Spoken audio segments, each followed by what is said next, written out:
जो सिंड्रोम्स हैं, ये कोई भी किसी भी तरह की जो फेशियल नर्व है हमारी, जो एक सेवंथ क्रेनियल नर्व है, जिसके कारण हो जाता है। और 12 तरह के पॉइंट्स के अंदर इसको पढ़ा जाता है। 9 है वो उसके मेन पॉइंट्स है, और जो 3 है इसके वो नॉर्मल पॉइंट्स है।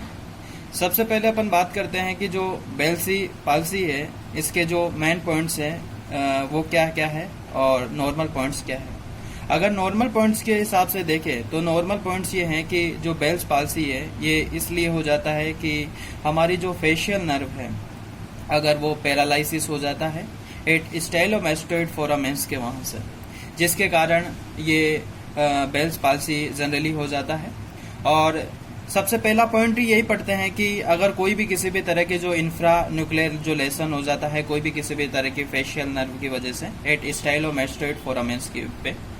सेकंड पॉइंट है कि जो 2 तरह के क्वाड्रेट्स होता है इसके, जो ये हमारा फेस है जनरली, इसको 4 तरह के क्वाड्रेट्स में डिवाइड किया।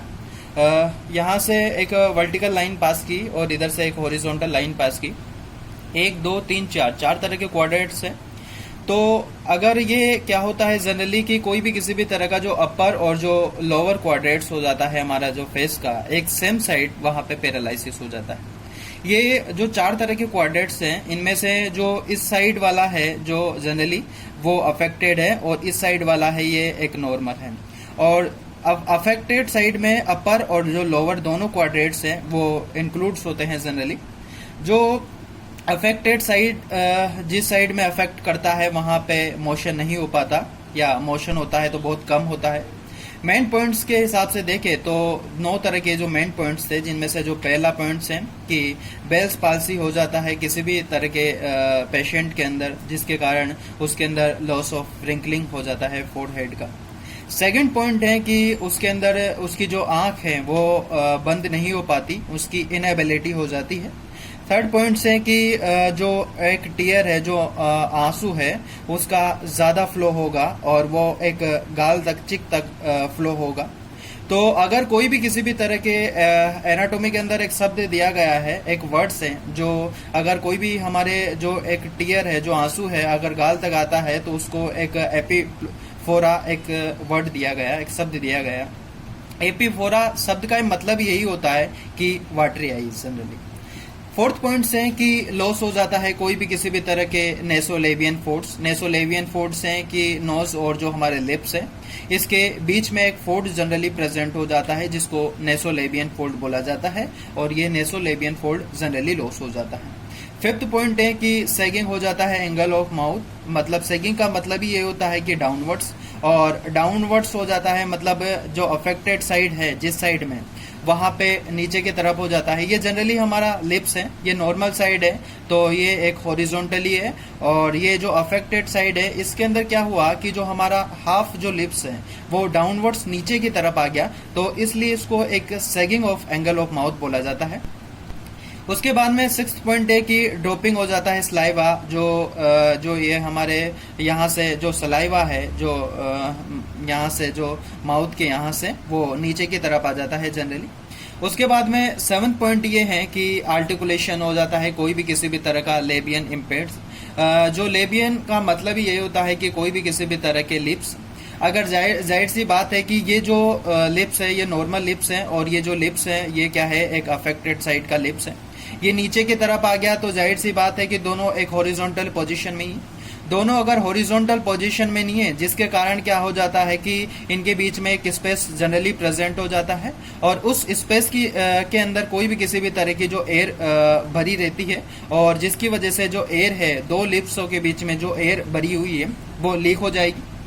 और इसका मतलब ही यही होता है इम्पेयर्ड, मतलब आर्टिकुलेशन ऑफ लेबियन इम्पेयर्ड, मतलब जो दोनों लिप्स हैं वो आपस में कनेक्टेड नहीं है, क्योंकि ये अफेक्टेड साइड है, ये डाउनवर्ड्स चला गया जाता है।